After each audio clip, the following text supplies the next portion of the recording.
Hello, Alex here at the Guildford Spine Centre.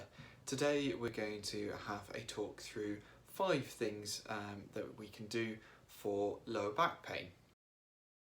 So, number 1, see a professional. There are so many different reasons for back pain, so many different causes. It's absolutely imperative that you see someone who knows what they're doing. That way they can figure out what's happened, they can figure out why it's painful, and also give you a specific tailored plan to sort out your particular problems. With back problems, we often see my friend down the road did this stretch and it made it better for him, it's not working for me. Someone else did a different stretch or exercise and it worked for them but not for the person that's come in with back problems still. And the reason is because those people are completely different. Their back problems are likely completely different to what you or the next person might experience. So get it checked over, get a proper plan. That's exactly what we would do here at the Guildford Spine Centre. Go through a full history, go through a full examination, identify the problems and give the most specific and appropriate treatment. Number 2, keep moving.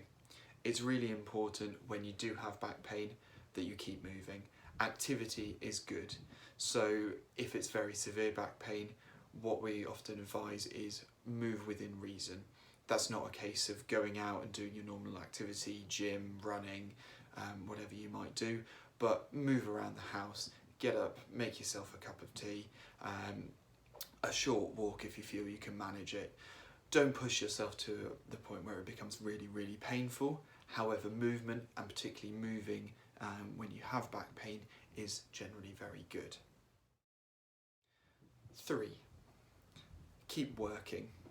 There's good research out there that shows people who can either get back to work very quickly or keep working, even if it's reduced duties, have a better long-term outcome than those that take longer periods of time off work.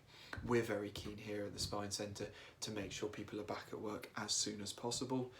Obviously, heavier jobs, more physical jobs, you have to be sensible and reduce the workload. That's fine. Most employers will listen to you and work around that, but keeping you at work is really important.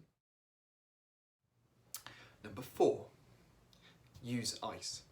In particularly acute back pain, ice is really important. So that's an ice pack, frozen peas, whatever you might have at home. Make sure it's wrapped up in a t-shirt or a towel so it's not directly on your skin. You don't want to give yourself frostbite or ice burns or anything like that. Generally, we advise 10 minutes of ice on and then off for an hour. So you put your ice pack back in the freezer, let it cool down again, and then you repeat that 2 or 3 times per day. The ice helps reduce inflammation, it helps settle that pain, and in the long term will help the inflammatory process.